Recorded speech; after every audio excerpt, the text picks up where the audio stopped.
Well, hello everyone and welcome back to my zine, your digital fashion magazine. Today we're going to be talking about spring trend predictions. It's not really feeling like spring where I live, so that's why my outfit is a little bit sadder slash darker, but March is here and I think it just makes sense for us to start talking about spring fashion. I feel like every YouTuber nowadays does this disclaimer, but when I say trend predictions, I just mean things that I think we're going to be seeing a lot. It doesn't mean I'm giving you the most innovative, out-of-the-box things you've never heard of. I'm not a psychic, I'm just going to be talking about things that I'm excited to see this spring.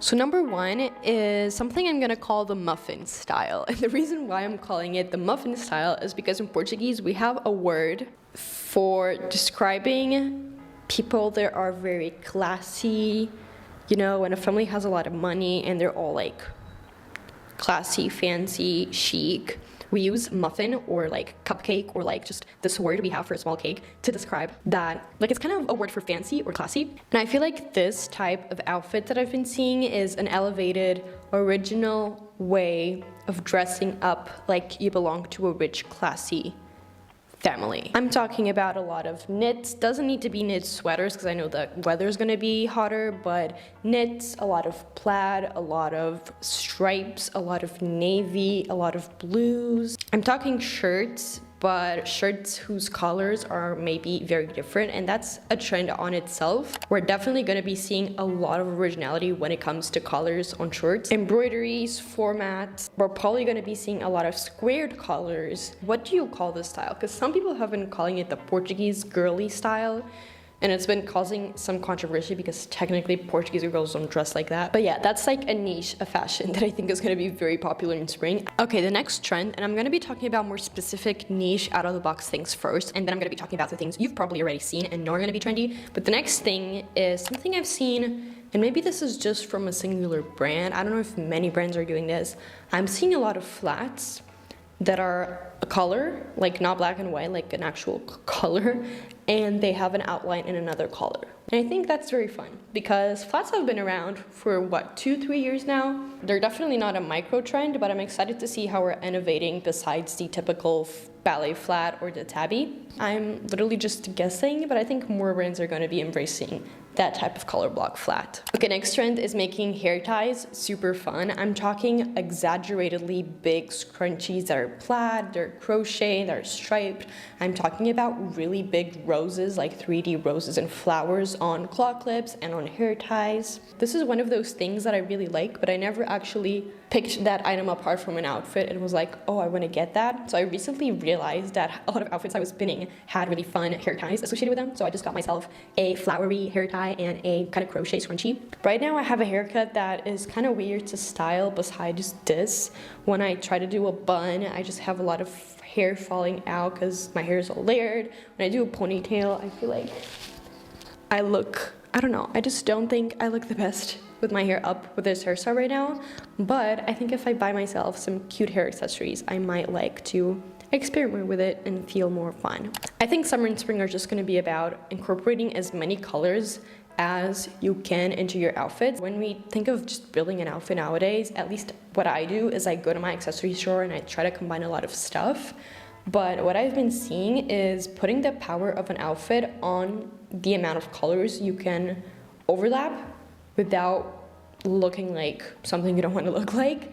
So instead of focusing on shapes, silhouettes, accessories, just focusing on overlapping a lot of color. So that is actually another trend of itself, overlapping color as your mindset. Talking about cuts and silhouettes, I think we're going to be seeing a lot of this. I'm so bad with fashion vocabulary, but like a non-sexy, non-revealing, straight, almost like a vest cut that has no sleeve here, and it's just like almost a square. Basically a very non-revealing neckline that then goes down. In terms of colors, I think we're going to be seeing tons of pastels. I really want to get a yellow pastel knit top that I can put over shirts or pair with my crochet pink shorts. It was really exciting to travel to a hot place in January in the winter because I've never experienced using summer clothes in my typical winter. I spent a month backpacking through the Southeast Asia, and I was in the Philippines, I was in Thailand, and it was so cool to kind of rediscover my hot clothes. When I say hot, it's like literally in terms of weather, like my hot, airy clothes in the middle of winter, because I feel like when you're in winter, you don't really think about summer trends or what tops you're gonna buy in summer or what shoes and sandals you're gonna like. And it was cool because it kind of gave me a refresh when I came back to winter. It made me get excited about winter clothes again. All of this to say that I feel like I have a little bit of experience of spring trends or cool things because I was dressing for summer in January, and I definitely found myself inclined towards pastel colors. Last but not least, in terms of shoes, I'm just super excited to see more of clogs. There's been so many different ways of doing clogs, which I love. You have the ones that are more closed, like the Birkenstock ones, the Crocs themselves, and then you have some that are just really funky, the wood typical ones. Really considering thrifting a pair of baby pink Crocs.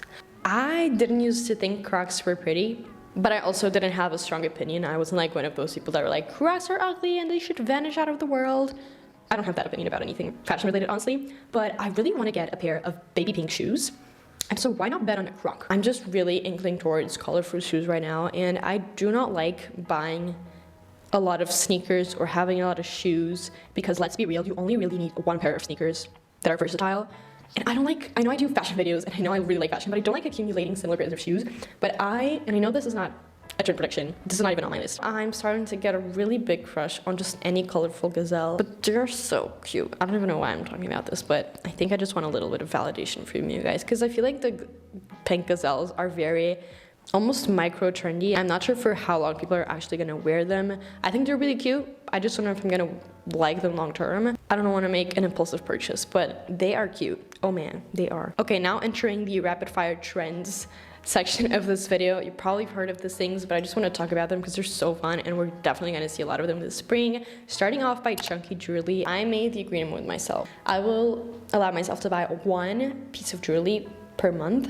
Any really chunky, big, irregular, different models, because I feel like nowadays jewelry brands just copy out of each other's models. Even the weird jewelry people are starting to copy and just repeat from brand to brand. I really want to get some funky, cool, heavy pieces of maybe some silver rings, layering tons of bracelets, layering tons of rings, gemstone rings. Next up, the sportswear is just gonna continue to rock, and I love it. I love the Adidas track pants in all of the colors. I have been very close multiple times to buying red Adidas track pants, like thrifting them, or some navy blue ones, some colorful ones. I have the black ones, and technically every outfit that I would use the red ones for, I can use the black ones for. So it's one of those things where I would just kind of be over-consuming. Not that everything I buy is not over-consuming. I don't need half of the clothes I have.